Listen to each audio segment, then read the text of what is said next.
288 आमदारांमध्ये मी एकमेव भाग्यवान आमदार असल्याचे प्रतिपादन रोजगार हमी, फलोत्पादन व खारभूमी विकास खात्याचे राज्याचे कॅबिनेट मंत्री भरतशेठ गोगावले यांनी नुकतेच श्री वीरेश्वर महाराज सभागृहात आयोजित गाथा वीरेश्वराची या पुस्तक प्रकाशन सोहळ्याच्या निमित्ताने केले आहे। महाडचे ग्रामदैवत श्री वीरेश्वर महाराज यांची महती सांगणाऱ्या लेखक आशुतोष बापट लिखित गाथा वीरेश्वराची या पुस्तकाचे प्रकाशन शनिवार 22 फेब्रुवारी 2025 रोजी श्री वीरेश्वर सभागृह महाड येथे मंत्री भरतशेठ गोगावले यांच्या प्रमुख उपस्थितीत करण्यात आले।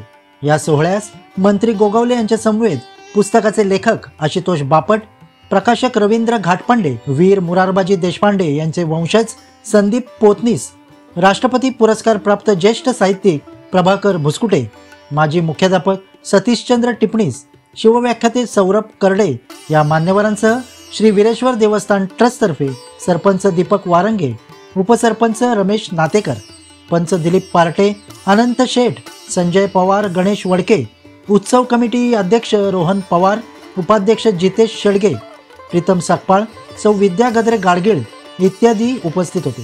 दिलीप पार्टे यांनी आपल्या प्रास्ताविकातून शासकीय मानवंदना, श्री वीरेश्वर तलाव सुशोभीकरण व इतर अन्य सुविधा उपलब्ध करून दिल्याबद्दल मंत्री गोगावले यांचे विशेष धन्यवाद मानले आणि वीरेश्वर तलाव सुशोभीकरण कामास होत असलेल्या विलंबाबद्दल जातीने लक्ष घालण्याची विनंती केली।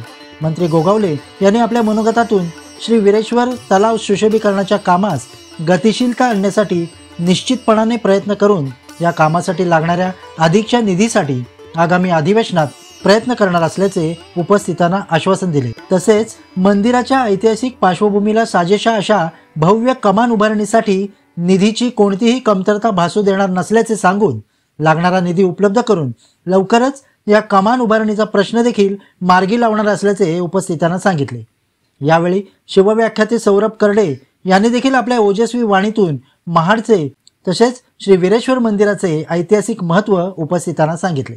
लेखक आशुतोष बापट यांनी या पुस्तक लेखनासाठी त्यांच्यावर विश्वास दाखवल्याबद्दल देवस्थान ट्रस्टचे मनापासून आभार मानले।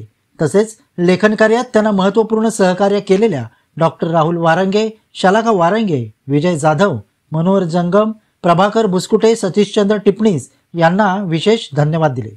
या प्रसंगी प्रकाशक रवींद्र घाटपांडे, संदीप पोतनीस, सरपंच दीपक वारंगे यांनी देखील आपली मनोगते व्यक्त केली। अनंत शेठ यांच्या आभार प्रदर्शनाने कार्यक्रमाची सांगता करण्यात आली। या संपूर्ण कार्यक्रमाचे सुंदर सूत्रसंचालन अविनाश घोलप यांनी केले।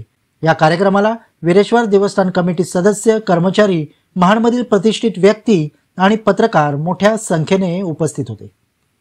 माझ्या आयुष्यातल्या दोन मोठे कामं म्हणजे एक वीरेश्वरांची सलामी आणि डॉक्टर बाबासाहेब आंबेडकरांना सलामी, ह्या दोन गोष्टी एका वेळेला आम्ही सुरू केलेल्या आहेत।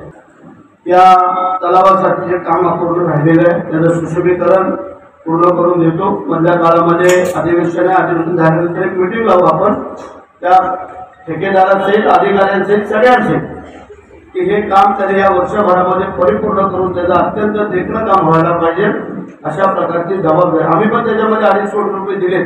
दिलीप मगाशी सांगताना विचारून राहिला, त्यानंतर आपण एक कमानीला पैसे दिले म्हणजे 15 लाख कमी पडतात बहुतेक लोक, अजून त्याला 5-7 लाख रुपये देतो आणि 20-25 लाखाची चांगली देखणी कमाल करतो। आमचं पण नाव राहील ना, घराच्या पुढं कधी हातला तो भाग वेगळा तरी कोणी बांधली काय केलं, आता कमाल सलामीचं तर नाव निघालं ना आमचं, तुम्ही अशापर्यंत काढा, पुढं पुढं काढतील नाही पडलं बघूया आपण। म्हणजे महाराष्ट्रात आम्ही कुठल्याही ठिकाणी जरी असलो तरी हे 3-4 कार्यक्रम आम्ही चुकवत नाही, म्हणून आम्हाला पण लोक चुकवत नाही। लोकांना माहिती आहे की आम्ही मनापासून काम करतोय, आम्ही भाग्यवंत आहे। लोकांना नेहमी सांगत आलेलं आहे 288 आमदारामध्ये मी एकमेव भाग्यवंत आमदार आहे। त्याचं कारण 32 मनाच्या सोन्याच्या सिंहासनावरती अरुणराजा जगातला एकमेव राजा, त्यांची राज झाली माझ्या मतदारसंघामध्ये। त्यानंतर बाबासाहेब आंबेडकरांचा 14 तळ माझ्या मतदारसंघामध्ये, स्वामी समर्थांची शूटर घरे माझ्या मतदारसंघामध्ये आणि नरदेव तानाजी महाराज यांची समाधीच्या ठिकाण माझ्या 5 ते 7 लाख लोक दरवर्षी याला भेटीगाठी देत असतात, म्हणून मी भाग्यवंत। जे काय महत्व आहे ते तुम्ही वाढवण्याचं काम केलं या गाथा वीरेश्वरांची, त्याबद्दल आशुतोषजी तुम्हाला पुन्हा एकदा माझ्यातर्फे मनापासून धन्यवाद, तुमचं अभिनंदन आणि व्यासपीठावर बसलेल्या सर्व मान्यवरांना हा छबिना निर्विघ्नपणे पार पडावा अशी विघ्नेश्वर महाराजांजवळ प्रार्थना करतो.